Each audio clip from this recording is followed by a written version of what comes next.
నమస్తే, welcome to వార్తలు వాస్తవాలు. నేను సీతారామరాజు. ముందుగా ఈరోజు పత్రికల్లో వచ్చిన ప్రధానమైన వార్తలు మనం ఒకసారి చూద్దాం.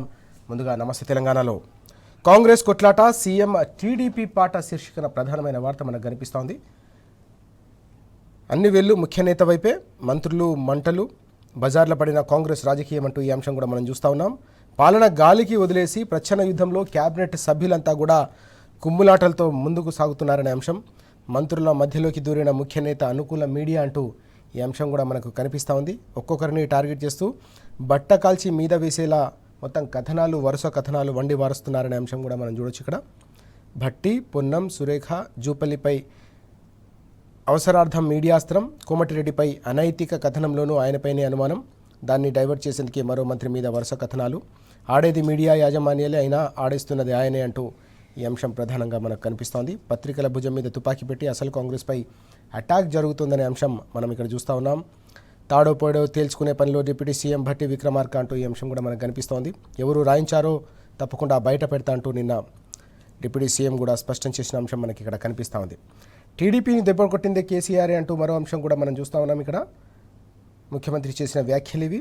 తెలంగాణలో ఆ పార్టీ లేకుండా చేసిండు, ప్రతిగా బీఆర్ఎస్ జెండా దిమ్మెలు కూల్చండి అంటూ ముఖ్యమంత్రి నిన్న వ్యాఖ్యానించారు. తెలంగాణలో ఉన్న ఎన్టీఆర్ అభిమానులు, చంద్రబాబు అనుచరులకు ఇదే నా విజ్ఞప్తి. ఖమ్మంలో టీడీపీ శ్రేణులకు రేవంత్ పిలుపు. హింసను ప్రేరేపించేలా సీఎం వ్యాఖ్యలు అంటూ ఈ అంశం కూడా కనిపిస్తోంది. అయితే ఈ వ్యాఖ్యలపై నిన్న కేటీఆర్ గారు తీవ్ర స్థాయిలో విరుచుకుపడ్డారు. ముఖ్యమంత్రివా, ముఠా నాయకుడివా అంటూ ఆయన తీవ్రస్థాయిలో మండిపడిన అంశం కూడా కనిపిస్తోంది. హోంమంత్రి అలాగే సీఎంగా ఉన్నావనే సోయి లేదా అంటూ కూడా సూటిగా ప్రశ్నించిన అంశం మనం చూస్తూ ఉన్నాం. బీఆర్ఎస్ జెండా గద్దెలను కూల్చేయాలంటావా? రాజ్యాంగబద్ధమైన పదవిలో ఉండి నేరాల్ని ప్రోత్సహిస్తావా అంటూ ఆయన సూటిగా నిలదీశారు. టీడీపీ పాట పాడడం తెలంగాణ సమాజం గమనిస్తుందనే అంశాన్ని కూడా ఈ సందర్భంగా కేటీఆర్ గారు ప్రస్తావించిన విషయం ఈరోజు మనకు పత్రికల్లో కనిపిస్తోంది. రేవంత్పై BRS working president KTR fire అంటూ ఈ అంశం ప్రధానంగా మనం చూస్తూ ఉన్నాం.